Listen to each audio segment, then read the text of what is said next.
저는 삶과 시간을 들여 하나님을 섬기고 싶은데 어디서부터 시작해야 될지 모르겠습니다. 무엇을 전공하고 어떤 직업을 선택해야 될지 너무나 막막합니다. 제 인생을 향한 하나님의 부르심이 무엇인지 어떻게 분별해야 될지 너무나 어렵습니다. 제가 방금 이야기한 내용은 부르심이라는 책에 나와 있는 이야기입니다. 이 부르심의 이 책의 작은 소재가 뭐였냐면은 나의 꿈은 하나님의 뜻일까라는 책의 제목입니다. 한번 여러분 읽어보시면 좋을 것 같아요. 이 질문 여러분들 끊임없이 하시죠. 내가 지금 걷고 있는 길이 하나님이 원하시는 길인가? 내가 선택한 이 과정이 하나님이 진짜 나를 부르신 길일까? 우리는 알다가도 모르겠고 모르다가도 알게 되는 현상들이 너무나 삶에서 많이 일어납니다.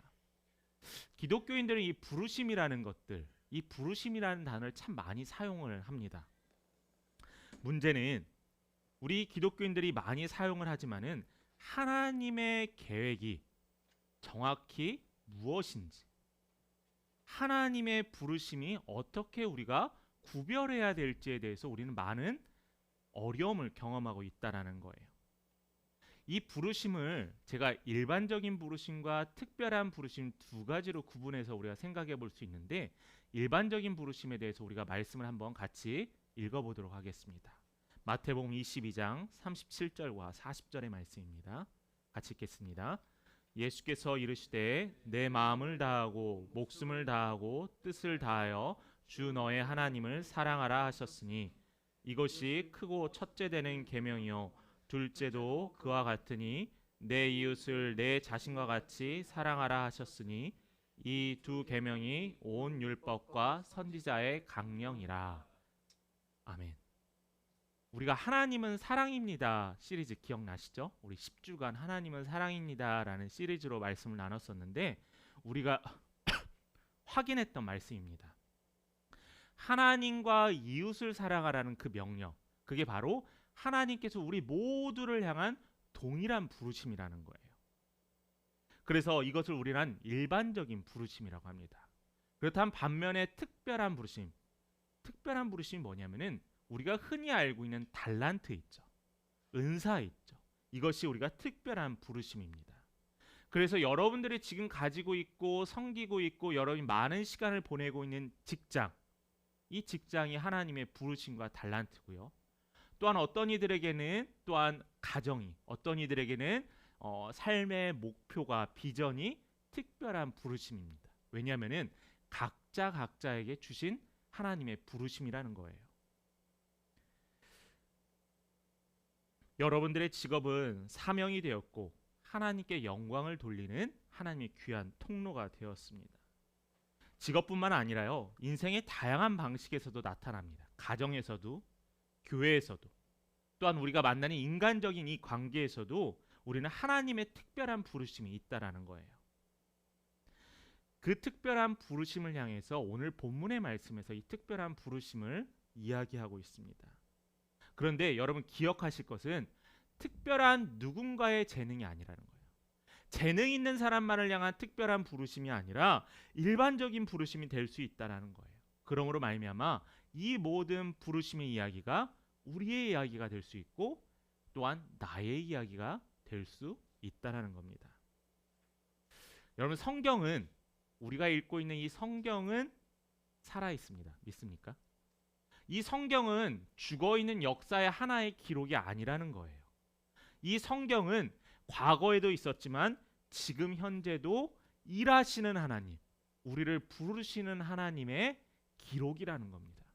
그래서 하나님께서는 지금도 우리를 부르고 계신다는 거예요. 오늘 읽은 본문의 배경은 이스라엘 백성들이 애굽을 탈출하고 하나님께서 이스라엘 백성들을 애굽의 노예에서 구원하여서 광야 가운데서 있었던 일이 오늘 본문의 말씀입니다. 하나님께서 이스라엘 백성들에게 향하여서 지금 무엇을 명령하셨냐면은 성막을 건축하라고 하셨어요. 쉽게 말해서 예배당을 건축하라고 하셨습니다. 하나님과 이스라엘 백성들이 만나고 회개하며 화해하는 이 성막을 건축하라고 하셨어요. 그런데 이 하나님께서 이 명령뿐만 아니라 특별한 이야기를 하셨어요. 출애굽기 25장 9절의 말씀입니다. 같이 읽어봅니다. 무릇 내가 내게 보이는 모양대로 장막을 짓고 기구들도 그 모양을 따라 지을지니라. 자, 하나님께서 성막을 건축하라는 그 명령만 딱 내리시고 끝나는 게 아니라요. 하나님께서 설계도를 그리셨다는 거예요. 그림을 그리셨다는 거예요. 25장 9절에 무릇 내가 내게 보이는 모양대로. 그러니까 하나님께서 이스라엘 백성들에게 보이는 모양대로 장막을 짓고 기구를 만들라는 겁니다. 쉽게 말해서 이 척박한 광야의 땅에서 하나님께서 우리를 보내시고 성막 만들어라, 너희들은 내 명령을 따라야 돼 라고 끝내시는 게 아니라 하나님께서 구체적으로 성막의 그림들을 보여주셨다는 거예요. 그리고 모세에게는 이 모든 것을 확인하고 감독하는 책임의 직분을 맡겼습니다. 그런데 여러분, 모세가 어떤 사람이죠? 많은 학문을 배우고 학식이 있었다 하지만은 이 성막을 건축하고 성물을 만드는 데 있어서 특별한 재능을 갖고 있진 못했어요. 그래서 하나님께서 그 가운데 성막을 건설하기 위해 특별한 사람들을 부르셨습니다. 36절 1절 말씀을 한번 보겠습니다. 제가 읽겠습니다. 부살렐과 오홀리압과 및 마음이 지혜로운 사람 곧 여호와께서 지혜와 총명을 부으사 성소에 쓸 모든 일을 할 줄 알게 하신 자들은 모두 여호와께서 명령하신 대로 할 것이라. 자, 여기에서 특별한 몇 명의 사람들이 등장을 합니다. 먼저 우리가 가장 먼저 살펴볼 게 누구냐면은 바로 1절에 부살렐이라는 사람이 있어요. 이 부살렐이 어떤 사람이냐면 아주 훌륭한 가문의 사람이었습니다. 예전에 과거에 이들이 아말렉에서 이스라엘이 아말렉이란 족속과 전쟁을 하고 있는데요. 당시에 모세가 손을 올리면은 이스라엘 백성들이 전쟁에서 이기고 있는 겁니다. 그런데 이 손을 내렸더니 어떻게 됐죠? 아말렉이 이스라엘을 무찌르고 전쟁에서 승리하고 있었어요. 그래서 이 모세의 팔을 들었던 두 사람이 누구였냐면은 아론과 훌이었습니다. 이 훌의 손자가 바로 부살렐이었어요. 그러니까 정통적인 믿음의 가문에 있었던 이 부살렐이 하나님께서 그를 부르셨다라는 거예요. 그를 특별히 하나님의 건축가로 선택하셨다는 겁니다. 자, 두 번째 사람이 나오죠. 바로 오홀리압입니다. 하나님은 성전 건축을 위해서 이 오홀리압이라는 사람을 부르셨어요. 부살렐이 성전을 건축하고 필요한 기구들과 비품들을 만들었다면은 이 오홀리압은 성막 건축에 필요한 천을 만들고요. 성막의 기초인 골조를 담당하게 됩니다. 그런데 여러분, 이렇게 하나님께서 이들을 향해서 처음으로 두 명을 불렀는데 이 둘로 성막이 완성될 수 있을까요? 아니요. 그래서 하나님께서 부르신 이들이 또 있다라는 겁니다. 하나님의 사역을 함께함에 있어서 모세와 같이 뛰어난 지도자 필요합니다. 모세는 하나님의 명령에 따라서 이스라엘에서 애굽에서 이스라엘 백성을 구출해냈고요. 그 광야 땅에서 그들을 인도하여 내었던 하나님이 택한 뛰어난 지도자였어요. 그런데 이 이스라엘 백성들을 구출하고 하나님을 믿게 하고 따르는데 이것은 모세만을 위한 일이 아닙니다. 하나님의 일은 동역하는 사람들이 항상 있어야 된다는 거예요. 동역하는 사람. 그게 바로 거룩한 공동체의 일입니다. 성막 건축에서도 할아버지로부터 믿음으로 잘 신앙 성장하고 받아왔던 이 부살렐이 할아버지 밑에 뛰어난 능력을 갖고 있었지만은 그의 혼자의 힘으로는 부족했습니다. 하나님께서 또한 오홀리압을 부르셨지만 그 둘의 힘도 부족합니다. 그래서 하나님께서는 당신의 사역의 원리인 거룩한 공동체에 하나님께서 사명을 더 주셔요. 부르심을 더 부르고 있습니다. 바로 누구냐면은 말씀 36장 1절에 나와 있는 지혜로운 사람과 마음을 먹고 일을 하려는 사람. 하나님께서 그들의 마음에 마음을 먹고 일을 하려는 사람들을 그들을 부르셨다는 겁니다. 다음 주가 1주년 된다고 했죠. 뭐 다음 주에 뭐 특별한 행사가 있는 건 아닙니다. 하나님께서 우리 함께 걷는 교회를 이곳에 세우시고 개척하게 하신 모든 것을 한번 되돌아보는 시간이 다음 주 드려지는 감사의 예배 시간이에요. 여러분, 제가 첫 예배 때 나누었던 말씀 기억하시나요? 네, 기억 못 하십니다. 전혀 미안해하거나 부끄러워하지 마세요. 그래서 목회자들이 같은 설교를 해도 은혜가 되는 이유가 이거란 것 같아요. 그런데 여러분, 제가 좋아하는 성경의 인물이 있다고 했어요. 느헤미야라고 했습니다. 이제 좀 퍼즐이 좀 잡혀가나요? 물론 목사님 처음 듣는 얘기라고 생각하는 표정도 있지만은, 여러분, 이 느헤미야의 말씀을 제가 첫 예배 때 전했습니다.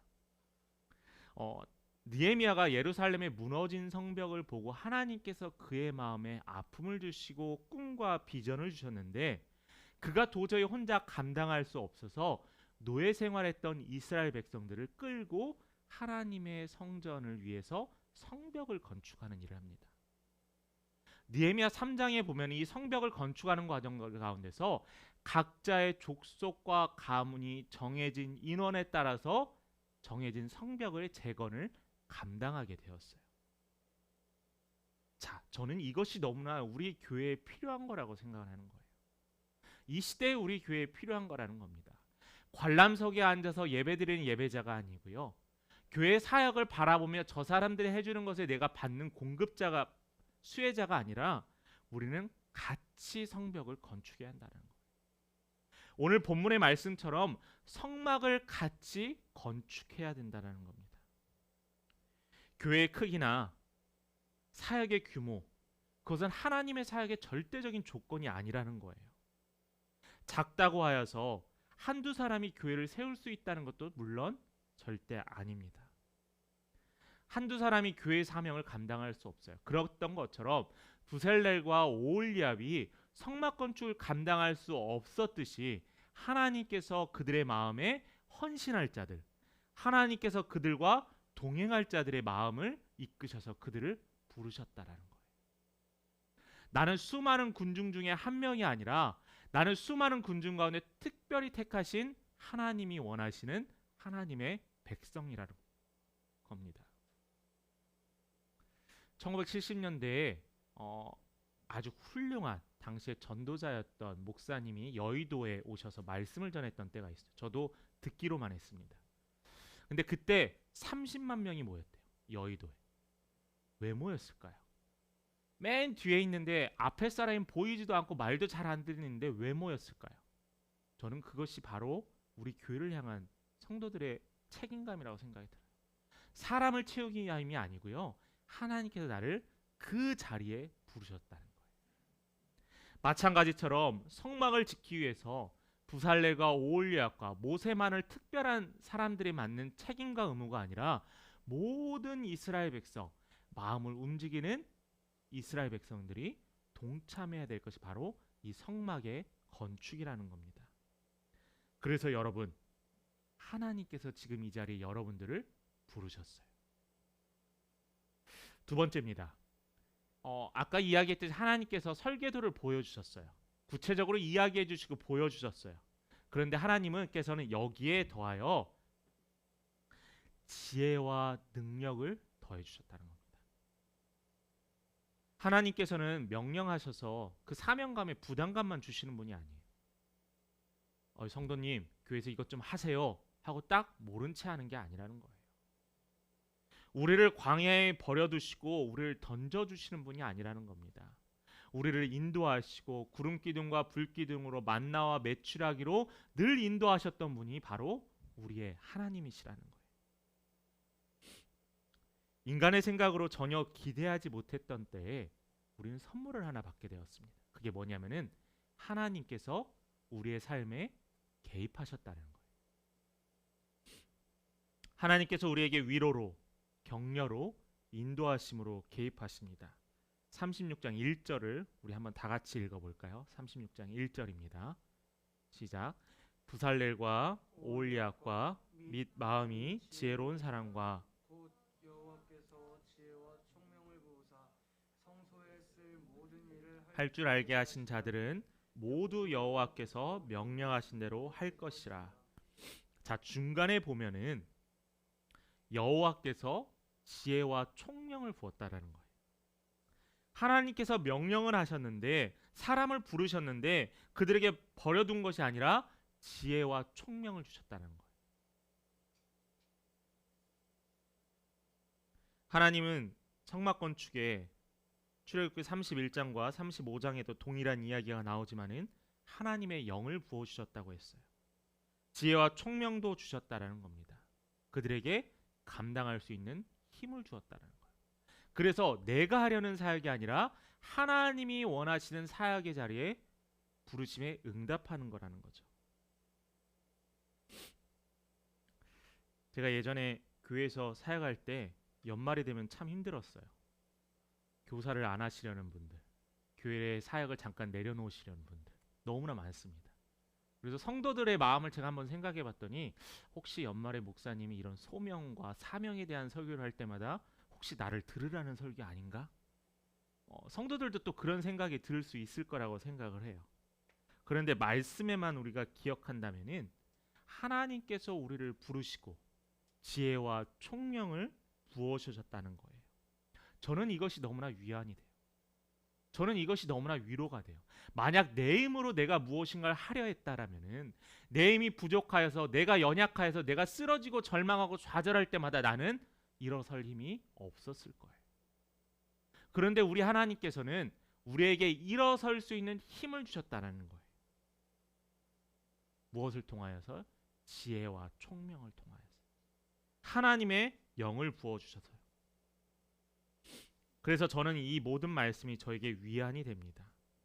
무지하였고 어리석었던 지난 날들이 또한 그리고 현재의 어려움들을 극복하며 지혜와 총명을 부어 주신다는 것, 그게 저에게는 위로였어요. 그리고 그걸 누가 주시냐면은 전능하신 하나님께서 주셨다는 겁니다.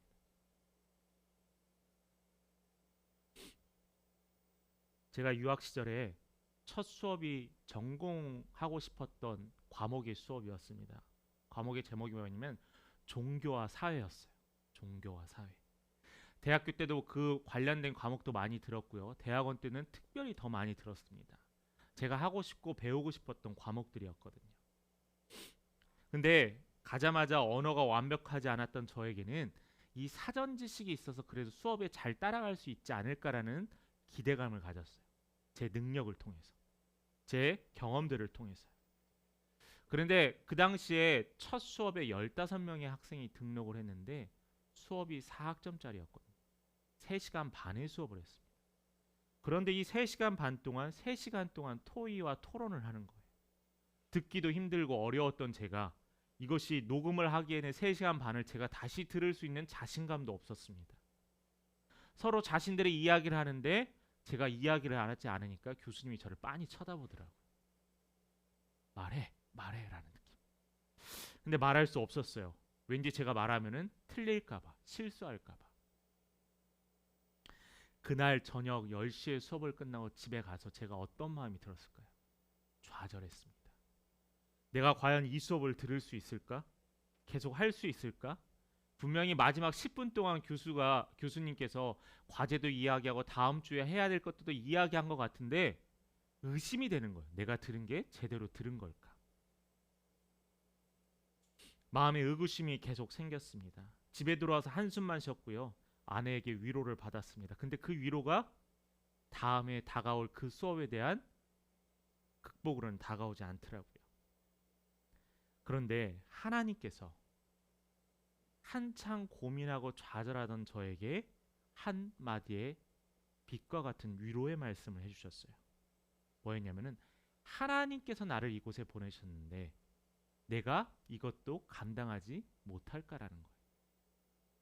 하나님은 절대 실수하지 않으시는 분인데 나를 이곳에 보내신 이유는 분명히 하나님 부르셔서 이곳에 왔는데 내가 걱정과 두려워할 필요가 있을까라는 마음을 주셨습니다. 그래서 그 불안감이 안정감이 되었어요. 그 걱정과 떨림이 위로함으로 커버되기 시작했습니다. 그래서 머리에 하나님께서 저에게 지혜를 주셨어요. 교수님께 미리 찾아가서 수업에 대해서 미리 간단하게 듣고요. 끝나고 나서는 교수님께 계속 확인을 했습니다. 미리 알고 갔더니 제가 이야기할 수 있는 이야기거리를 미리 준비해서 갔어요. 2가지, 3가지. 그러면서 적극적으로 참여하기 시작했습니다. 그리고 다행히 목회자고 전도사여서 그런지 제가 잘 못해도 이해해 주더라고요. 저는 사람이 교수님이 저에게 미리 정보를 줘서 그런 것이 아니라 하나님이 나를 보내신 이유가 무엇인지를 확인했기 때문에 저에게는 할 수 있는 힘을 얻게 되었고 담대할 수 있었습니다. 왜냐하면 우리의 하나님은 실수하지 않으신 하나님이기 때문에. 그렇다면 제가 무엇을 할 수 있을까요? 여러분 이 질문 많이 하시죠? 근데 이 질문엔 잘못된 게 있어요. 뭐냐면은 그러면 제가라는 문제입니다. 왜 내가 하려고 하세요? 왜 나의 힘으로 하려 하십니까? 이 전제가 잘못됐다는 겁니다. 내가 하려고 했더니 두려워지고요. 내가 하려고 했더니 걱정이 되고요. 내가 하려 했더니 주변의 것들이 계속 시선이 쓰이게 되는 거예요. 이스라엘 백성들이 광야에서 성막을 지을 때 그들이 어떤 물건이 있었고 어떤 재료들이 있었겠습니까? 그것을 바라보지 않고 하나님의 온전한 부르심에 응답했다라는 거예요. 그랬기 때문에 성막이 완성될 수 있었고 성막을 완성하기 위한 사람들을 하나님께서 보내주셨다는 겁니다. 하나님의 부르심을 우리가 구하는 것은 하나님 나를 사용하여 주옵소서라는 기도의 제목입니다. 하나님께서 하십니다. 바로 이것도 이래서 나온 것이에요. 하나님의 부르심을 받은 사람들이 실수하지 말아야 될 것, 바로 이것이 내가 받은 달란트로 내가 무엇인가 하려 할 때 우리는 지치고 쓰러진다는 거예요. 내가 교회에서 어떤 것을 담당하고 내가 직장에서 가정에서 무엇을 담당하였을 때 내가 하려고 했을 때 우리는 끊임없이 쓰러지고 좌절하거든.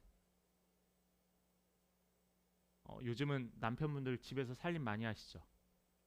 음식물 쓰레기는 거의 남편분들이 이게 또 집안의 분란이 될 수 있으니까 남편분들이 종종 합니다. 또 괜히 우리 여자 성도님들 목사님은 쓰레기 음식물 쓰레기 버리는데 왜 자기는 안 해라고 바가지 긁지 마시고. 근데 많이 분류가 돼요. 근데 가끔가다 하다 보면은 화가 날 때가 있어요. 왜 내가 이걸 또 해야 돼? 이 자그마한 것들도 우리가 이것도 어떻게 보면 가정에서의 우리 가정의 구성을 하는 부르심이라는 거예요. 저는 아이들과 항상 분리수거를 같이 하러 갑니다. 경비 아저씨들이 아이고 기특하네, 너무 착하네, 그런 이야기를 항상 하세요. 왜냐하면은 우리 가족에서 우리 아이들은 분리수거의 부르심을 받았기 때문이에요. 하나님의 사역도 마찬가지예요.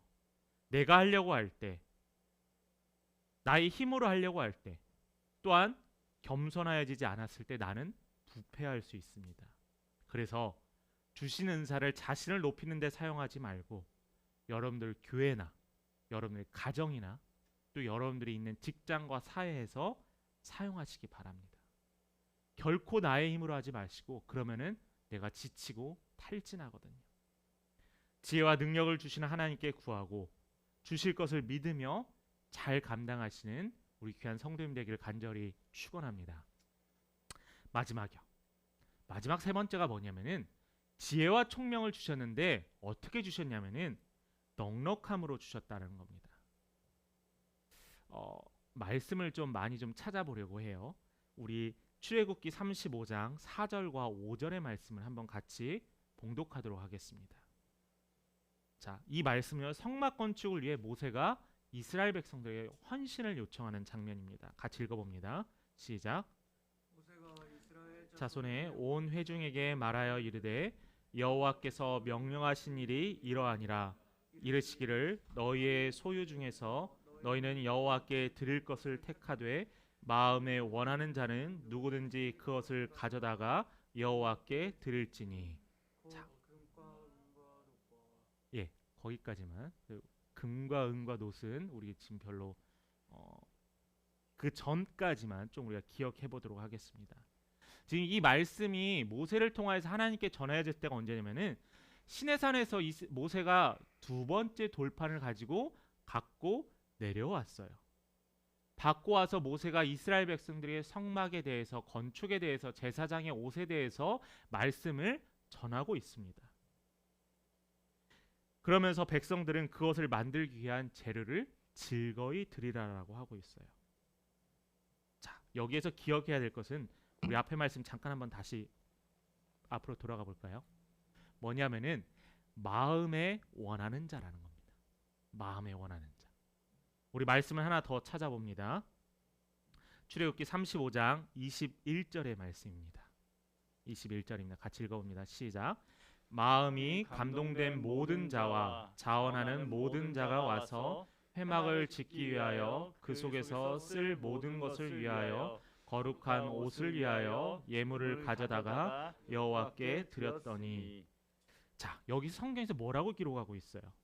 마음에 감동된 자와 자원하는 자가 와서 하나님께 드렸다라고 했습니다. 이스라엘 백성들은 성전 건축에 필요한 재료들을 보태기 위해서 매일 아침마다 어떤 마음이요? 자원하는 마음이라는 거예요.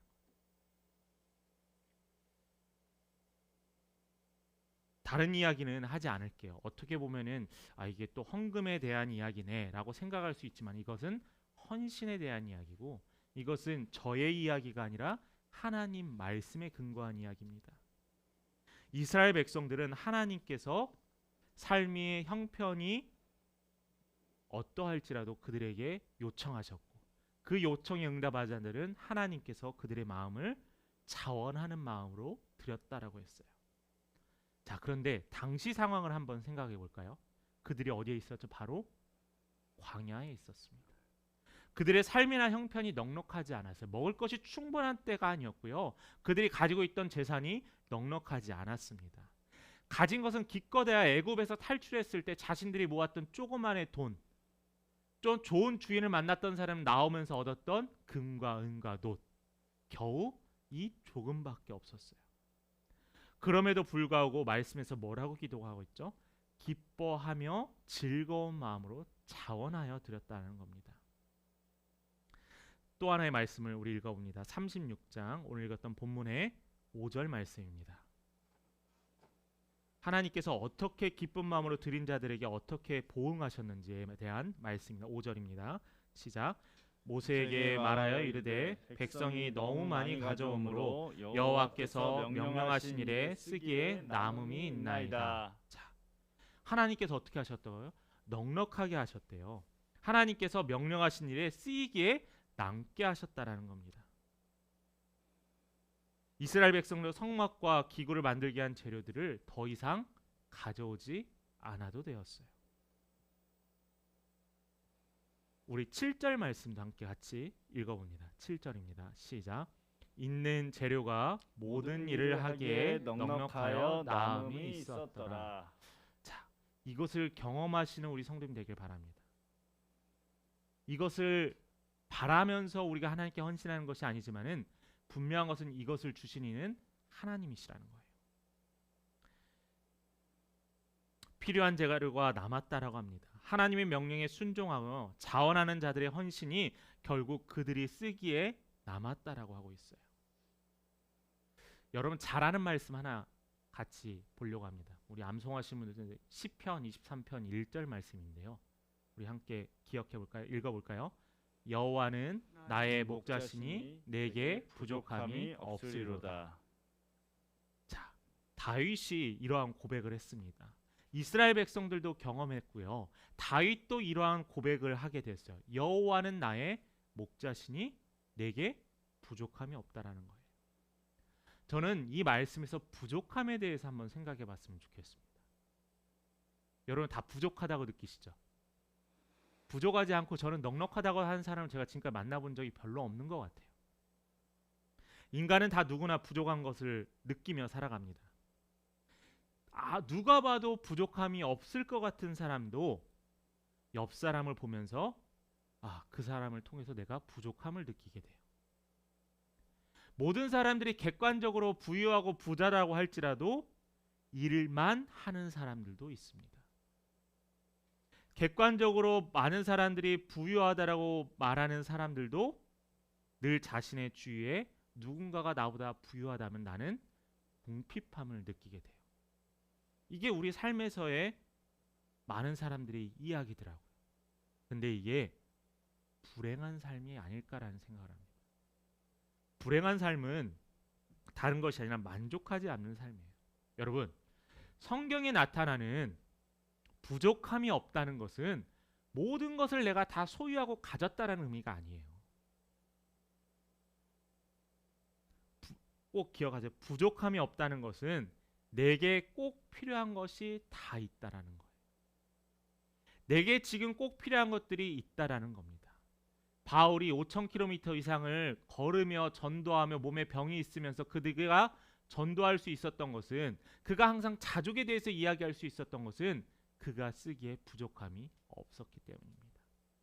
시편 23편 1절에서 이야기하고 고백했던 것처럼 여호와께서 나의 목자이시기 때문에 부족함이 없었다라는 거예요. 넉넉히 채워주심을 경험하는 자들이 바로 하나님의 은혜를 경험하는 자들입니다. 이렇듯 백성들은 자신의 물건과 재물과 노동력을 제공함으로 하나님의 계획에 기꺼이 헌신했고요. 이 헌신에 통하여서 그들은 넉넉함이 채워지는 은혜를 경험하게 되었다는 겁니다. 부족함을 느끼지 못하는 은혜를 경험하게 되었다는 거예요. 말씀을 마무리하려고 합니다. 오늘 이 본문의 말씀이요, 지금 저희가 지난 금요일 매일 성경에는 오늘로써 이제 출애굽기가 마치게 되는데요. 지난주에 새벽 예배 때 나눴던 말씀입니다.